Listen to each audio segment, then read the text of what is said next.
Hello, and welcome to The Sleep Retreat. This podcast will help you relax, unwind, and if you want to, fall asleep.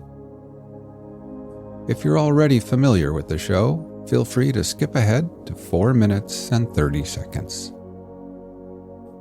If you're new to using a podcast to relax or fall asleep, here is why they work. By simply listening to something other than your own racing thoughts, your mind is offered a well-deserved hiatus. It's a break from all the endless, everyday thinking and processing. And it's all delivered in the form of a moderately captivating narrative, something interesting enough to hold your mind's attention, but also gentle and bland enough to lull you to sleep. Here at the Sleep Retreat, we offer a unique and creative listener experience delivered to you in 2 seamless stages. The first stage is something we call the tuck-in.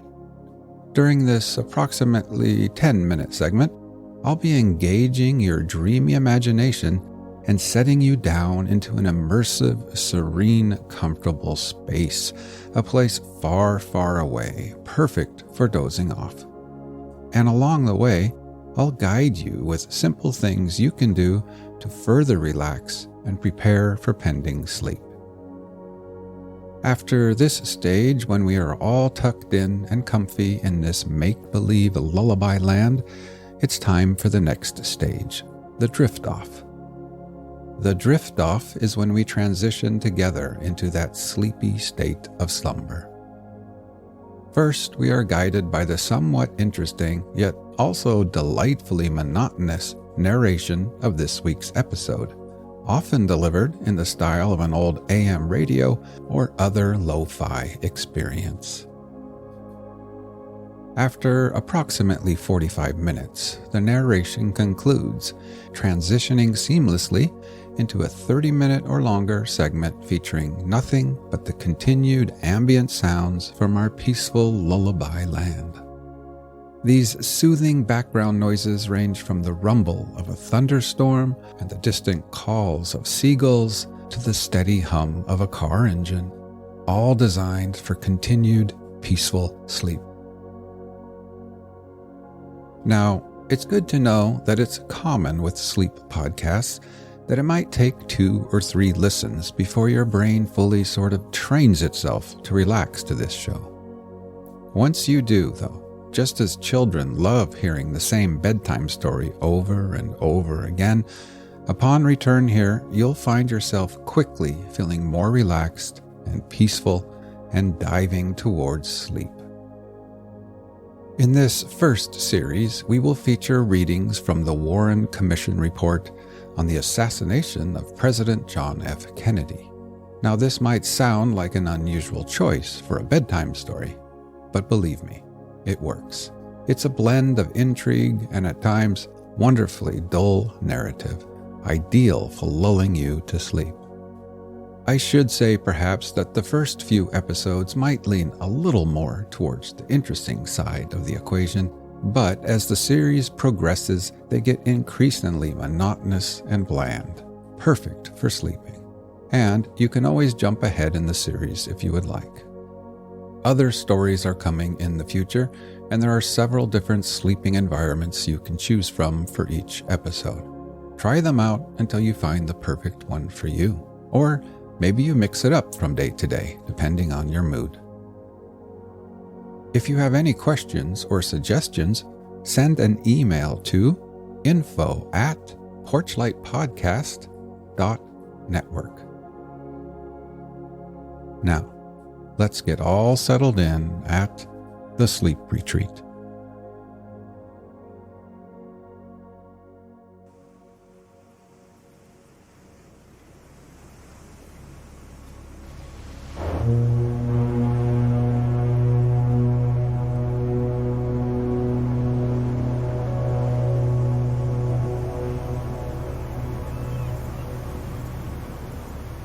Okay, let's drift off to sleep.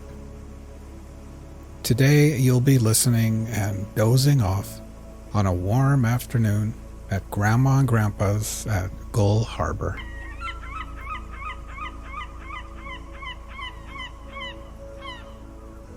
Imagine for a second that you are lying down on a warm futon mattress at one end of a screened-in porch.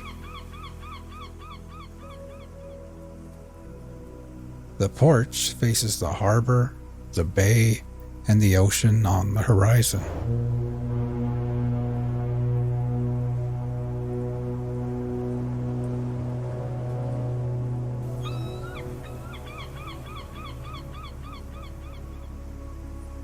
The mattress is nestled into a corner and is part of a cozy little reading nook prepared just for kids.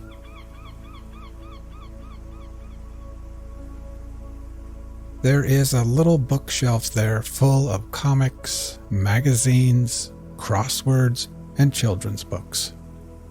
There are new books and worn-out books. The Hardy Boys, Nancy Drew, books about dinosaurs and horses and sea life, and all kinds of stories about kids getting into summer adventures together.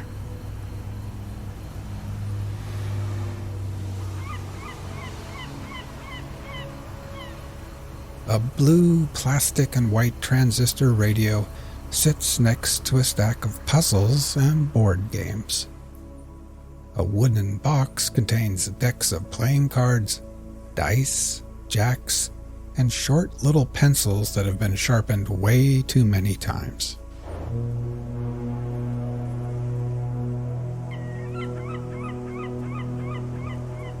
Now, while imagining laying here, let's get nice and relaxed.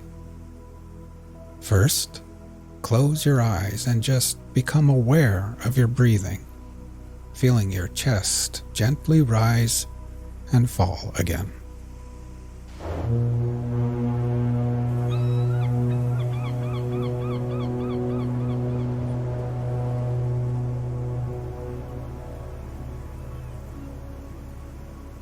Next, we will try taking a few deeper breaths.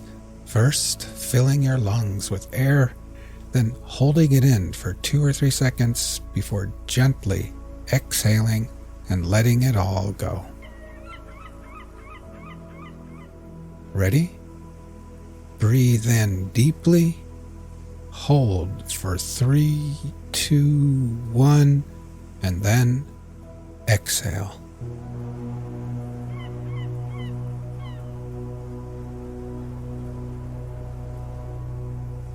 One more time. Breathe in deeply, hold for 3, 2, 1, and exhale.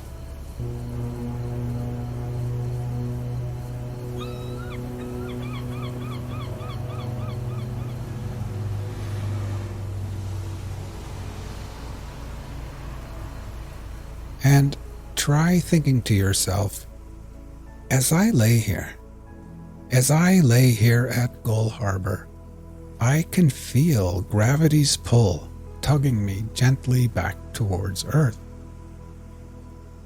With every exhale, I can feel my feet, my ankles, calves, knees, and my legs becoming heavier and more relaxed.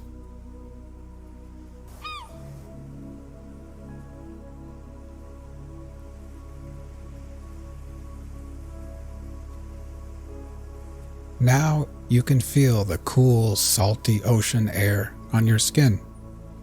It would almost be too cold if it wasn't for the wonderful afternoon sun shining down on you perfectly. The sunlight splatters through the screens and bathes your tanned legs and arms with a soothing warmth, almost as if Grandma has wrapped you up like a cocoon in one of her quilted blankets.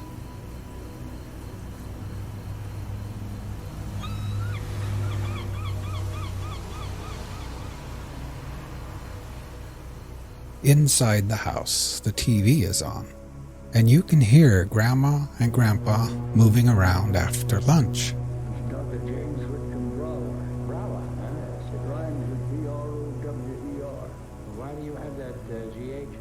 To make it difficult for quizmasters? Yes. You know that they too will soon be taking their afternoon nap in their rooms. But you've got the whole porch to yourself, and your belly feels nice and warm and perfectly satisfied. Today, Grandma made clam chowder and grilled cheese sandwiches. You enjoyed the hot soup and warm, soft cheese, and then you washed it down with a glass of fresh, cold milk.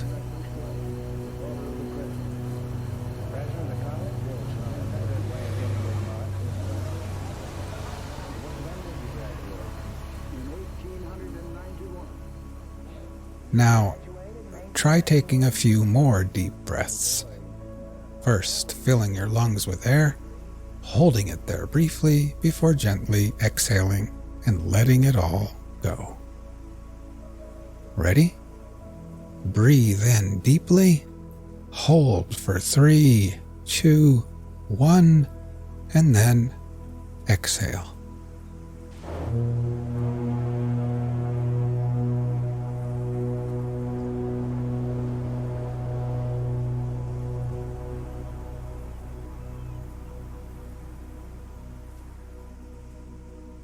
Try continuing on your own, and while doing this, try thinking to yourself, as I lay here, I can feel my body becoming heavier in the cool air and warm sunshine.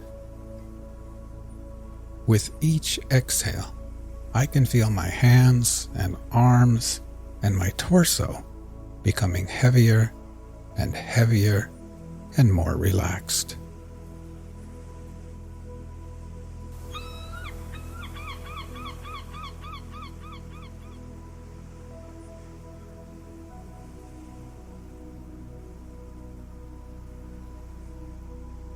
You pull out a random book from the bookshelf. This one is called Summer Friends, and on the cover is a picture of a little girl in a red dress with white polka dots. She's sitting in grass with flowers all about, and she's shaking the paw of a bunny rabbit while a white duck looks on and a little frog jumps through the air. You decide that you're just too sleepy to read right now, so you set the book down and lay back and think about the day. It's no wonder you're sleepy and tired. In the morning, after breakfast, Grandma rubbed coconut-scented sunscreen on your face and arms, and then Grandpa took you with him in the old rusty truck to the hardware store. There he drank coffee and laughed with old bearded men wearing high rubber boots.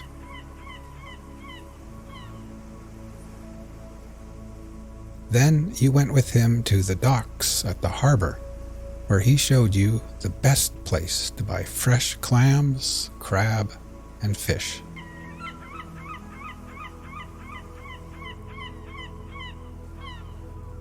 The docks were bustling with activity.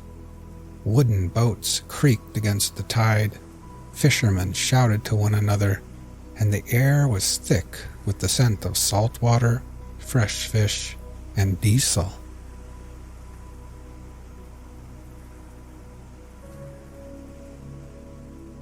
As you continue to breathe deeply and then exhale, try thinking to yourself, as I lay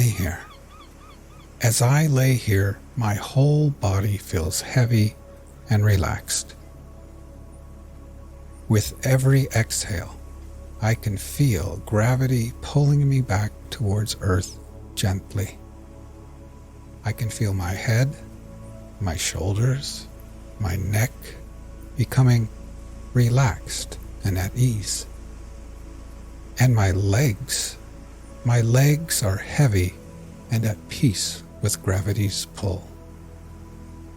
Now my whole body, my legs and feet, my arms and hands, my torso, my head and neck and shoulders, My whole body is completely at peace, relaxed, and at ease.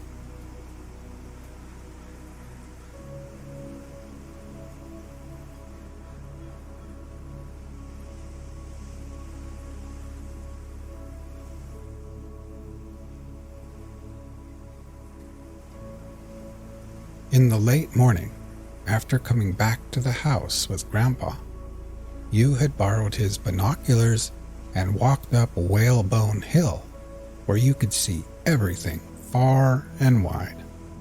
The little town of Gull Harbor, the fishing boats and ships at sea, the car ferry full of tourists headed to the islands, the seagulls, and kids riding bikes and scooters along the streets below. Then, up on Whalebone Hill, you had finally flown your brand new kite, a beautiful purple kite with a long white tail. It climbed higher and higher and higher through the coastal winds, tugging on your tired arms like a heavy fish on the end of the line.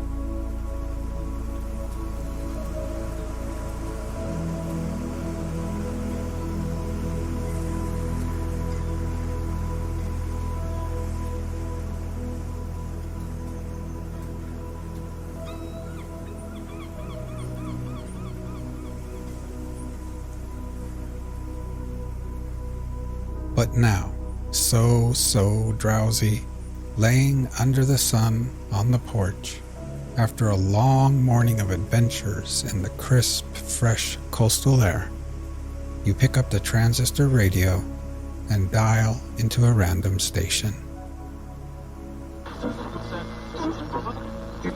Afternoon of October 21, 1959, Oswald was ordered to leave the Soviet Union by 8 p.m. that evening.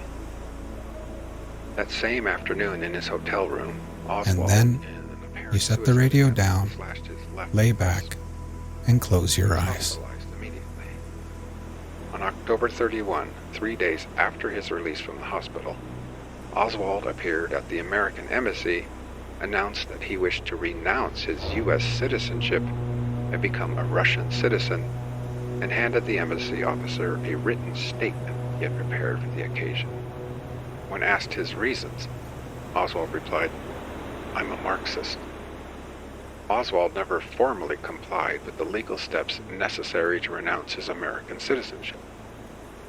The Soviet government did not grant his request for citizenship, but in January 1960, he was given permission to remain in the Soviet Union on a year-to-year basis.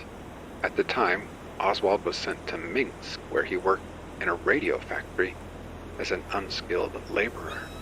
In January 1961, his permission to remain in the Soviet Union was extended for another year. A few weeks later, in February 1961, he wrote to the American embassy in Moscow expressing a desire to return to the United States. The following month, Oswald met a 19-year-old Russian girl, Marina Nikolaevna Prusakova, a pharmacist who had been brought up in Leningrad, but was then living with an aunt and uncle in Minsk. They were married on April 30th, 1961. Throughout the following year, he carried on a correspondence with American and Soviet authorities seeking approval for the departure of himself and his wife to the United States. In the course of this effort, Oswald and his wife visited the U.S. Embassy in Moscow in July of 1961. Primarily on the basis of an interview and questionnaire completed there, the embassy concluded that Oswald had not lost his citizenship, a decision subsequently ratified by the Department of State in Washington, D.C. Upon their return to Minsk, Oswald and his wife filed with the Soviet authorities for permission to leave together.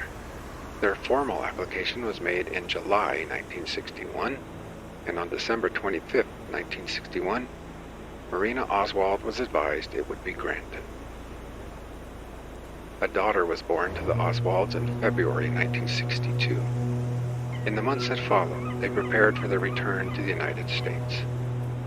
On May 9, 1962, the U.S. Immigration and Naturalization Service, at the request of the Department of State, agreed to waive a restriction under the law which would have prevented the issuance of a United States visa to Oswald's Russian wife until she had left the Soviet Union. They finally left Moscow on June 1st, 1962, and were assisted in meeting their travel expenses by a loan of $435.71 from the U.S. Department of State.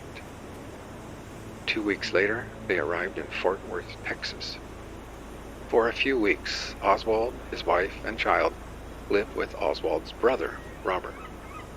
After a similar stay with Oswald's mother, they moved into their own apartment in early August. Oswald obtained a job on July 16th as a sheet metal worker. During this period in Fort Worth, Oswald was interviewed twice by agents of the FBI. The report of the first interview, which occurred on June 26th, described him as arrogant and unwilling to discuss the reasons why he had gone to the Soviet Union.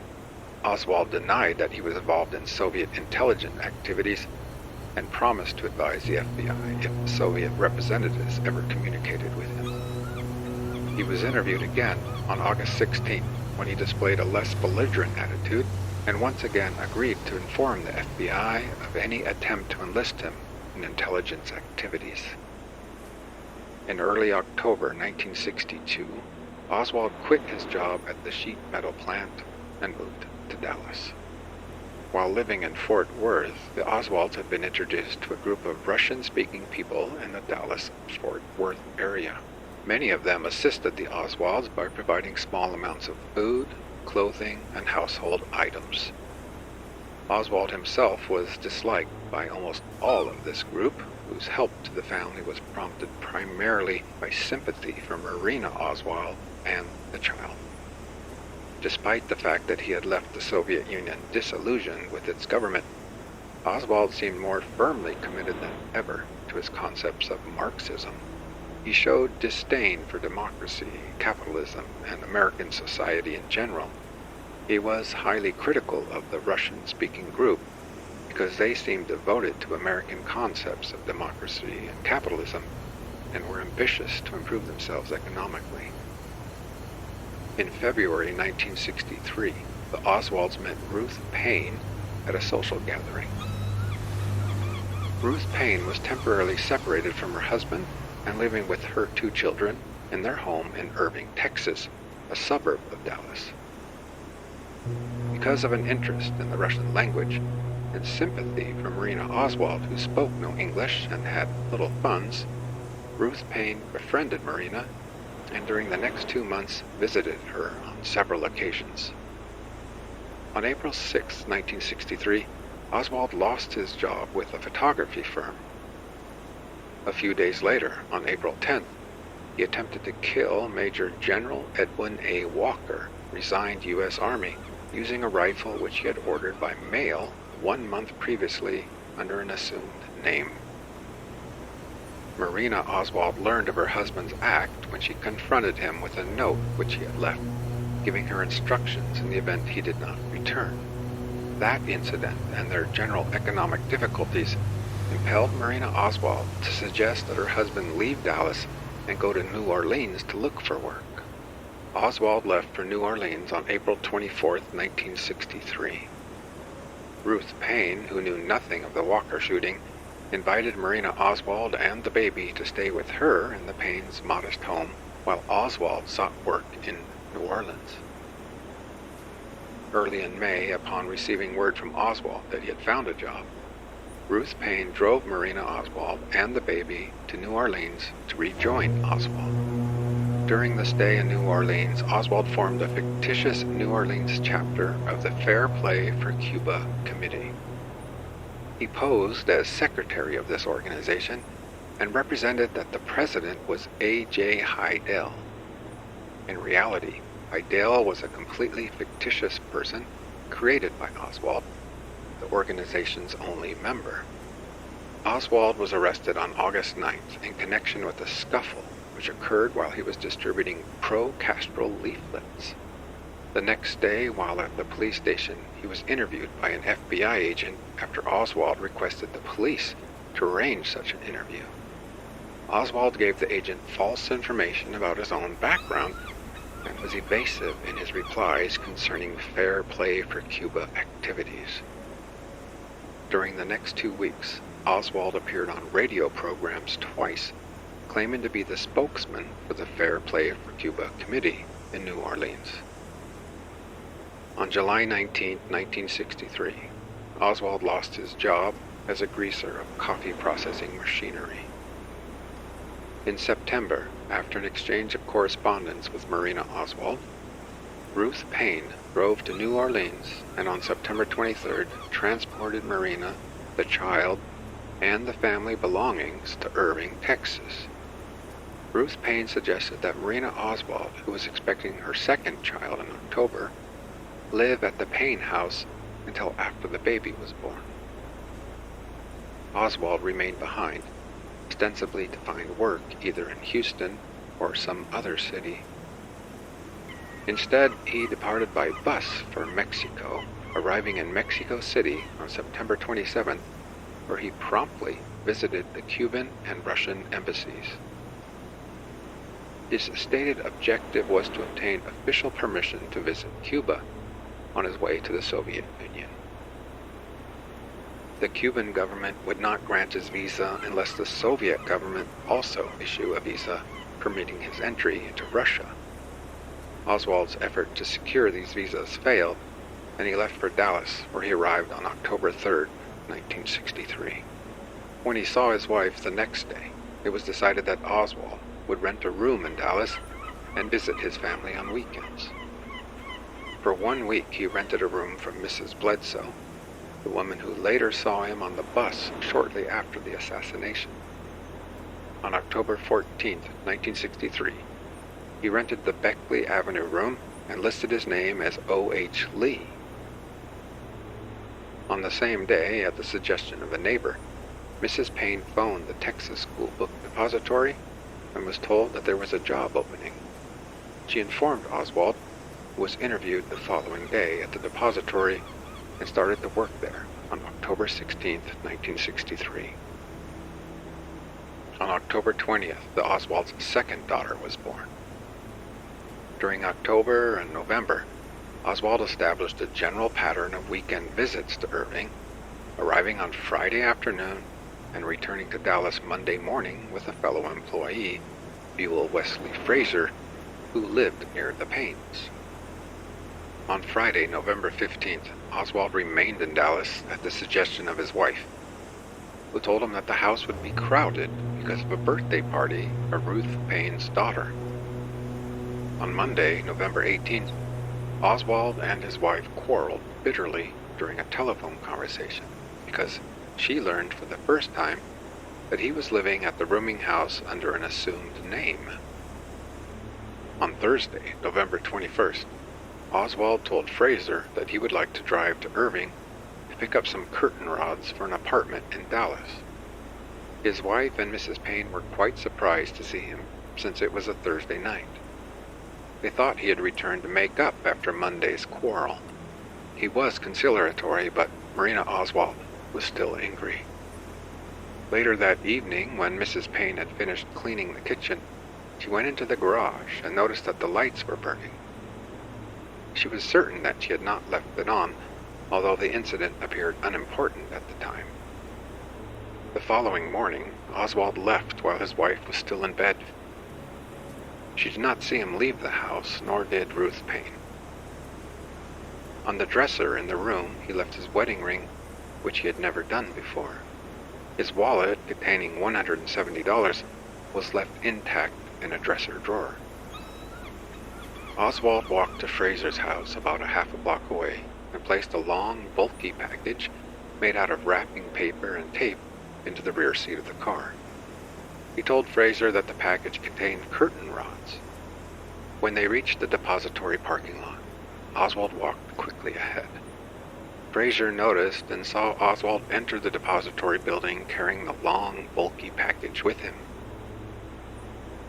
During the morning of November 22nd, Marina Oswald followed President Kennedy's activities on television.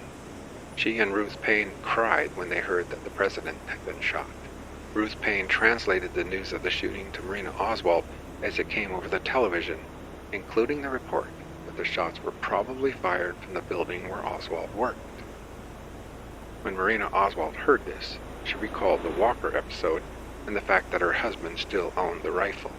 She went quietly to the Payne's garage, where the rifle had been concealed in a blanket, among other belongings. It appeared to her that the rifle was still there, although she did not actually open the blanket.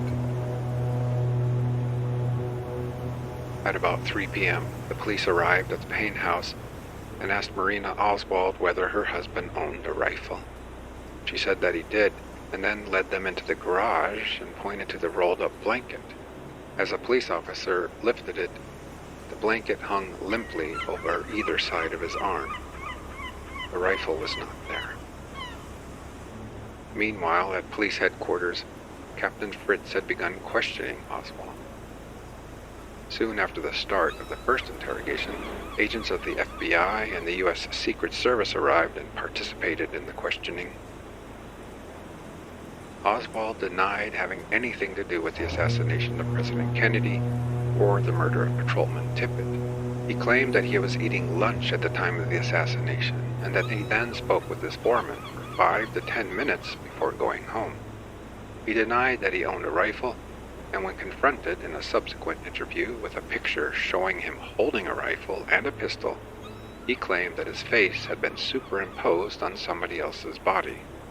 He refused to answer any questions about the presence in his wallet of a Selective Service card with his picture and the name Alec J. Heidel. During the questioning of Oswald on the 3rd floor of the police department, more than 100 representatives of the press, radio, and television were crowded into the hallway through which Oswald had to pass and being taken from his cell to Captain Fritz's office for interrogation. Reporters tried to interview Oswald during these trips. Between Friday afternoon and Sunday morning, he appeared in the hallway at least 16 times. The generally confused conditions outside and inside Captain Fritz's office increased the difficulty of police questioning. Advised by the police that he could communicate with an attorney, Oswald made several telephone calls on Saturday in an effort to procure representation of his own choice and discussed the matter with the president of the local bar association, who offered to obtain counsel. Oswald declined the offer, saying that he would first try to obtain counsel by himself. By Sunday morning, he had not yet engaged an attorney. At 7:10 p.m. on November 22, 1963, Lee Harvey Oswald was formally advised that he had been charged with the murder of Patrolman J.D. Tippit.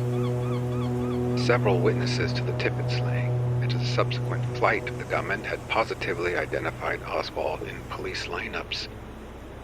While positive firearm identification evidence was not available at the time, the revolver in Oswald's possession at the time of his arrest was of a type which could have fired the shots that killed Tippit.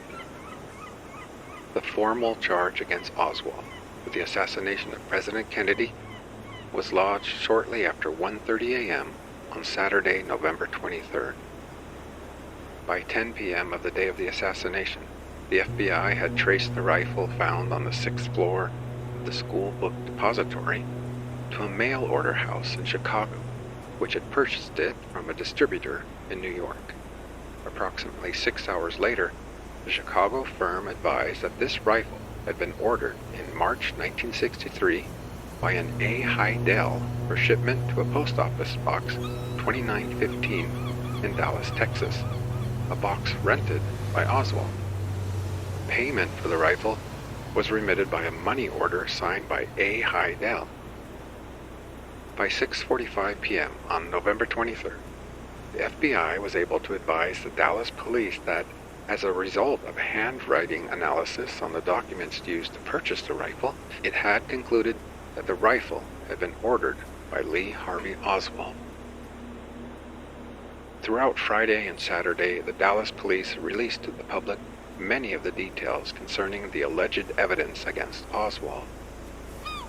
Police officials discussed important aspects of the case, usually in the course of impromptu and confused press conferences in the third-floor corridor. Some of the information divulged was erroneous. Efforts by the news media representatives to reconstruct the crime and promptly report details frequently led to erroneous and often conflicting reports. At the urgings of the newsmen, Chief of Police Jesse E. Curry brought Oswald to a press conference in the police assembly room shortly after midnight of the day Oswald was arrested. The assembly room was crowded with newsmen who had come to Dallas from all over the country. They shouted questions at Oswald and flashed cameras at him. Among this group was a 52-year-old Dallas nightclub operator, Jack Ruby. On Sunday morning, November 24th, arrangements were made for Oswald's transfer from the city jail to the Dallas County Jail, about 1 mile away. The news media had been informed on Saturday night that the transfer of Oswald would not take place until after 10 a.m. on Sunday. Earlier on Sunday, between 2:30 and 3 a.m., anonymous telephone calls threatening Oswald's life had been received by the Dallas office of the FBI and by the office of the county sheriff. Nevertheless, on Sunday morning, television, radio, and newspaper representatives crowded into the basement to record the transfer. As reviewed through television cameras, Oswald would emerge from a door in front of the cameras and proceed to the transfer vehicle. To the right of the cameras was a down ramp from Main Street on the north. To the left was an up ramp leading to Commerce Street on the south. The armored truck which Oswald was to be transferred arrived shortly after 11 a.m. Police officials then decided, however, that an unmarked police car would be preferable for the trip because of its greater speed and maneuverability. At approximately 11:20 a.m., Oswald emerged from the basement jail office, flanked by detectives on either side and at his rear. He took a few steps towards the car and was in the glaring light of the television cameras when a man suddenly darted out from an area on the right of the cameras where newsmen had been assembled. The man was carrying a Colt .38 revolver in his right hand, and while millions watched on television, he moved quickly to within a few feet of Oswald and fired one shot into Oswald's abdomen. Oswald groaned with pain as he fell to the ground and quickly lost consciousness. Within 7 minutes, Oswald was at Parkland Hospital where, without having regained consciousness, he was pronounced dead at 1:07 p.m. The man who killed Oswald was Jack Ruby. He was instantly arrested and minutes later confined in a cell on the 5th floor of the Dallas police jail. Under interrogation, he denied that the killing of Oswald was in any way connected with the conspiracy involving the assassination of President Kennedy. He maintained that he had killed Oswald in a temporary fit of depression and rage over the president's death. Ruby was transferred the following day to the county jail without notice to the press or to police officers not directly involved in the transfer. Indicted for the murder of Oswald by the state of Texas on November 26, 1963, Ruby was found guilty on March 14, 1964, and sentenced to death. As of September 1964, his case was pending on appeal. Conclusions. This commission was created to ascertain the facts relating to the preceding summary of events and to consider the important questions which they raised. The commission has addressed itself to this task and has reached certain conclusions based on all the available evidence. No limitations have been placed on the commission's inquiry. It has conducted its own investigation, and all government agencies have fully discharged their responsibility to cooperate with the commission in its investigation. These conclusions represent the reasoned judgment of all members of the commission and are presented after an investigation which has satisfied the commission that it's ascertained the truth concerning the assassination of President Kennedy to the extent that a prolonged and thorough search makes this possible. Number 1. The shots which killed President Kennedy and wounded Governor Colony were fired from the 6th floor window at the southeast corner of the Texas Schoolbook Depository. This determination is based on the following. A. Witnesses at the scene of the assassination saw a rifle being fired from the 6th floor window of the depository building, and some witnesses saw a rifle in the window immediately after the shots were fired. B.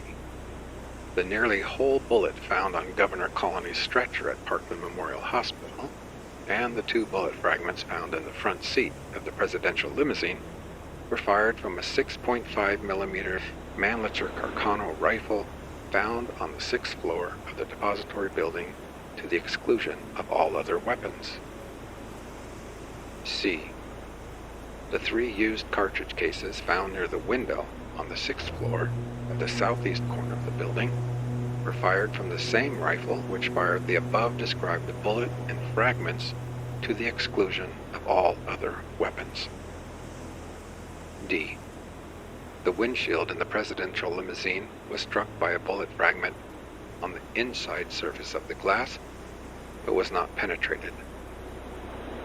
E. The nature of the bullet wounds suffered by President Kennedy and Governor Colony, and the location of the car at the time of the shots, establish that the bullets were fired from above and behind the presidential limousine, striking the president and the governor as follows. 1. President Kennedy was struck by a bullet which entered at the back of his neck and exited through the lower front portion of his neck, causing a wound which would not necessarily have been lethal. The president was struck a second time by a bullet which entered the right rear portion of his head, causing a massive and fatal wound. 2. Governor Connolly was struck by a bullet which entered on the right side of his back and traveled downward through the right side of his chest, exiting below his right nipple. This bullet then passed through his right wrist and entered his left thigh, where it caused a superficial wound. F. There is no credible evidence that the shots were fired from the triple underpass ahead of the motorcade or from any other location. 2. The weight of the evidence indicates that there were 3 shots fired. 3. Although it is not necessary to any essential findings of the Commission to determine just which shot hit Governor Colony, there is very persuasive evidence from the experts to indicate that the same bullet which pierced the President's throat also caused Governor Colony's wounds.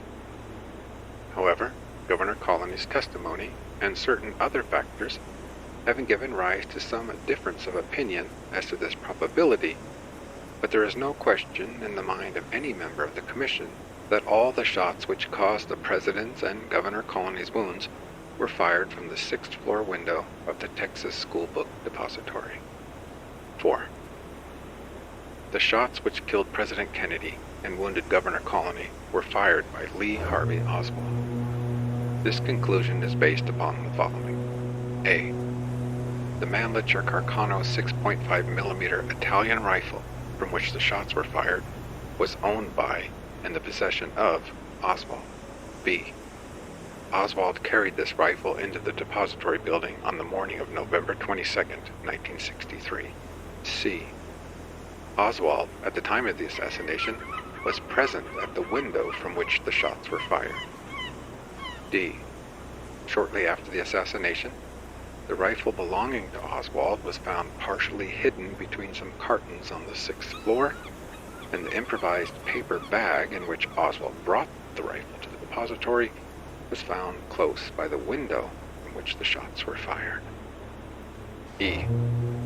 Based on testimony of the experts and their analysis of films of the assassination, the Commission has concluded that a rifleman of Lee Harvey Oswald's capabilities could have fired the shots from the rifle used in the assassination within the elapsed time of the shooting. The Commission has concluded further that Oswald possessed the capability with a rifle which enabled him to commit the assassination. F. Oswald lied to the police after his arrest concerning important matters. G. Oswald had attempted to kill Major General Edwin A. Walker, resigned U.S. Army, on April 10, 1963, thereby demonstrating his disposition to take human life. 5. Oswald killed Dallas Police Patrolman J.D. Tippit approximately 45 minutes after the assassination. This conclusion upholds the finding that Oswald fired the shots which killed President Kennedy and wounded Governor Colony, and is supported by the following. A. 2 eyewitnesses saw the Tippit shooting, and 7 eyewitnesses heard the shots and saw the gunman leave the scene with revolver in hand. These 9 eyewitnesses positively identify Lee Harvey Oswald as the man they saw. B.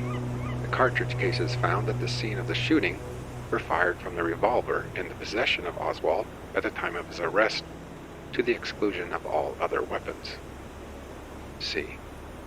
The revolver in Oswald's possession at the time of his arrest was purchased by and belonged to Oswald. D. Oswald's jacket was found along the path of flight taken by the gunman as he fled from the scene of the killing. 6. Within 80 minutes of the assassination and 35 minutes of the Tippit killing, Oswald resisted arrest at the theater by attempting to shoot another Dallas police officer. 7. The Commission has reached the following conclusions concerning Oswald's interrogation and detention by the Dallas police. A. Except for the force required to effect his arrest, Oswald was not subjected to any physical coercion by any law enforcement officials. He was advised that he could not be compelled to give any information, and that any statements made by him might be used against him in court. He was advised of his right to counsel. He was given the opportunity to obtain counsel of his own choice, and was offered legal assistance by the Dallas Bar Association, which he rejected at the time. B. Newspaper, radio, and television reporters were allowed uninhibited access to the area through which Oswald had to pass when he was moved from his cell to the interrogation room and other sections of the building, thereby subjecting Oswald to harassment and creating chaotic conditions which were not conducive to orderly interrogation or the protection of the rights of the prisoner. C. The numerous statements, sometimes erroneous, made to the press by various local law enforcement officials during this period of confusion and disorder in the police station would have presented serious obstacles to the obtaining of a fair trial for Oswald. To the extent that the information was erroneous or misleading, it helped to create doubts, speculation, and fears in the mind of the public, which might otherwise not have arisen. 8. The Commission has reached the following conclusions concerning the killing of Oswald by Jack Ruby on November 24, 1963. A. Ruby entered the basement of the Dallas Police Department shortly after 11:17 a.m. and killed Lee Harvey Oswald at 11:21 a.m. B. Although the evidence on Ruby's means of entry is not conclusive, the weight of the evidence indicates that he walked down the ramp leading from Main Street to the basement of the police department. C. There's no evidence to support the rumor that Ruby may have been assisted by any members of the Dallas Police Department in the killing of Oswald. D. The Dallas Police Department's decision to transfer Oswald to the county jail in full public view was unsound. The arrangements made by the police department on Sunday morning, only a few hours before the attempted transfer, were inadequate. Of critical importance was the fact that news media representatives and others were not excluded from the basement, even after the police were notified of threats to Oswald's life. These deficiencies contributed to the death of Lee Harvey Oswald. 9. The Commission has found no evidence that either Lee Harvey Oswald or Jack Ruby was part of any conspiracy, domestic or foreign, to assassinate President Kennedy. The reasons for this conclusion are: A. The Commission has found no evidence that anyone assisted Oswald in planning or carrying out the assassination. In this connection, it has thoroughly investigated, among other factors, the circumstances surrounding the planning of the motorcade route through Dallas, the hiring of Oswald by the Texas School Book Depository Company on October 15, 1963, the method by which the rifle was brought into the building, the placing of cartons and books at the window, Oswald's escape from the building, and the testimony of eyewitnesses to the shooting. B.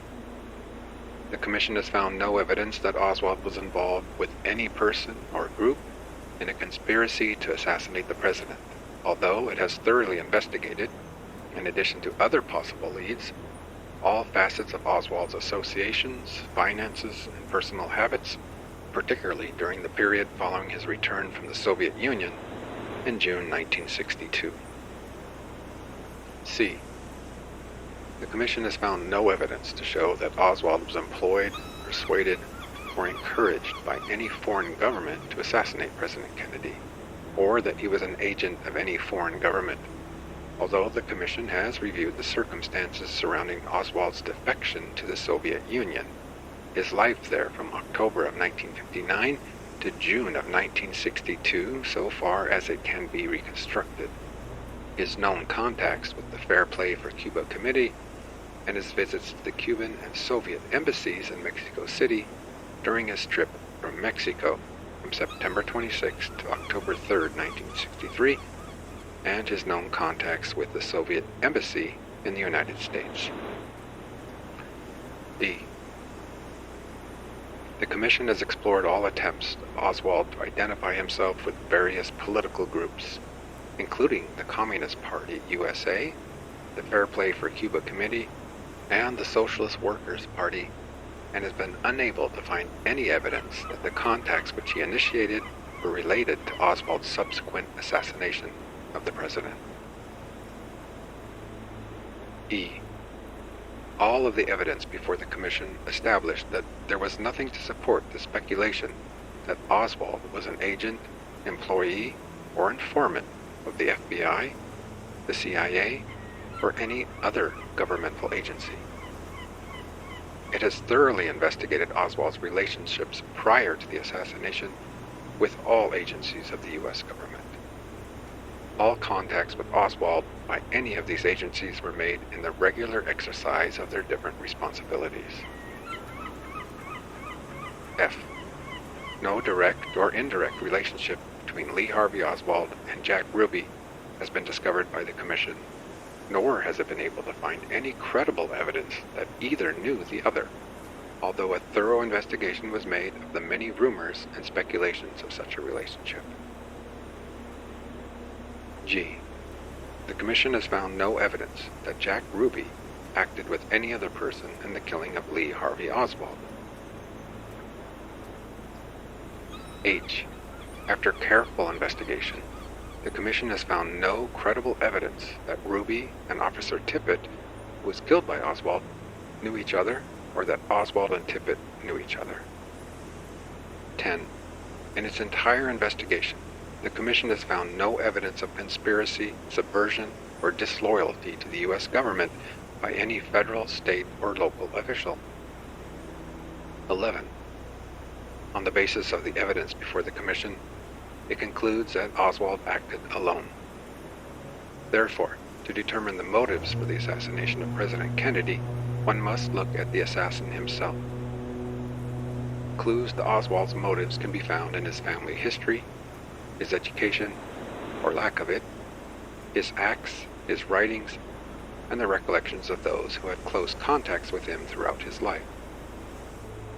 The Commission has presented with this report all of the background information bearing on motivation which it could discover.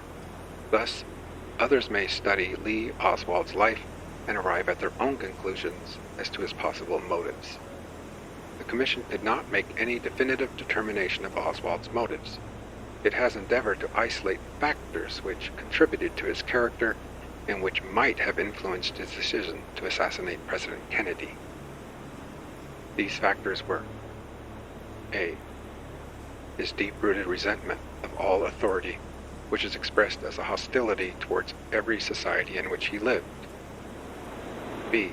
his inability to enter into meaningful relationships with people, and a continuous pattern of rejecting his environment in favor of new surroundings. C. His urge to try to find a place in history, and despair at times over failures in his various undertakings. D. His capacity for violence, as evidenced by his attempt to kill General Walker. E. His avowed commitment to Marxism and communism, as he understood the terms and developed his own interpretation of them. This was expressed by his antagonism towards the United States, by his defection to the Soviet Union, by his failure to be reconciled with life in the United States even after his disenchantment with the Soviet Union, and by his efforts, though frustrated, to go to Cuba. Each of these contributed to his capacity to risk all in cruel and irresponsible actions. 12. The Commission recognizes that the varied responsibilities of the President require that he make frequent trips to all parts of the United States and abroad. Consistent with their high responsibilities, presidents can never be protected from every potential threat. The Secret Service difficulty in meeting its protective responsibility varies with the activities and the nature of the occupant of the office of the President and his willingness to conform to plans for his safety. In appraising the performance of the Secret Service, it should be understood that it has to do its work within such limitations. Nevertheless, the Commission believes that recommendations for improvements in the presidential protection are compelled by the facts disclosed in this investigation. A. The complexities of the presidency have increased so rapidly in recent years that the Secret Service has not been able to develop or to secure adequate resources of personnel and facilities to fulfill its important assignment. This situation should be promptly remedied. B. The Commission has concluded that the criteria and procedures of the Secret Service designed to identify and protect against persons considered threats to the President were not adequate prior to the assassination. 1. The Protective Research Section of the Secret Service, which is responsible for its preventive work, lacked sufficient training personnel and the mechanical and technical assistance needed to fulfill its responsibility. 2. Prior to the assassination, the Secret Service criteria dealt with direct threats against the President. Although the Secret Service treated the direct threats against the President adequately, it failed to recognize the necessity of identifying other potential sources of danger to his security. The Secret Service did not develop adequate and specific criteria defining those persons or groups who might present a danger to the President. In effect, the Secret Service largely relied upon other federal or state agencies to supply the information necessary for it to fulfill its preventative responsibilities, although it did ask for information about direct threats to the President. C. The Commission has concluded that there was insufficient liaison and coordination of information between the Secret Service and other federal agencies necessarily concerned with presidential protection. Although the FBI, in the normal exercise of its responsibility, had secured considerable information about Lee Harvey Oswald, it had no official responsibility under the Secret Service criteria existing at the time of the President's trip to Dallas to refer to the Secret Service the information it had about Oswald. The Commission has concluded, however, that the FBI took an unduly restrictive view of its role in preventive intelligence work prior to the assassination. A more careful coordinated treatment of the Oswald case by the FBI might well have resulted in bringing Oswald's activities to the attention of the Secret Service. D. The Commission has concluded that some of the advanced preparations in Dallas made by the Secret Service, such as the detailed security measures taken at Love Field and the Trade Mart, were thorough and well executed. In other respects, however, the Commission has concluded that the advanced preparations for the President's trip were deficient. 1. Although the Secret Service is compelled to rely to a great extent on local law enforcement officials, its procedures at the time of the Dallas trip did not call for well-defined instructions as to the respective responsibilities of the police officials and others assisting in the protection of the President. 2. The procedures relied upon by the Secret Service for detecting the presence of an assassin located in the building along a motorcade route were inadequate. At the time of the trip to Dallas, the Secret Service, as a matter of practice, did not investigate or cause to be checked any building located along the motorcade route to be taken by the President. The responsibility for observing windows in these buildings during the motorcade was divided between local police personnel stationed on the streets to regulate crowds and Secret Service agents riding in the motorcade. Based on its investigation, the Commission has concluded that these arrangements during the trip to Dallas were clearly not sufficient.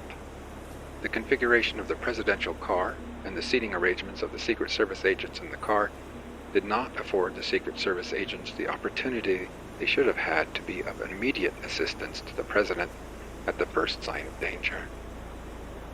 F. Within these limitations, however, the Commission finds that the agents most immediately responsible for the President's safety reacted promptly at the time the shots were fired from the Texas School Book Depository building.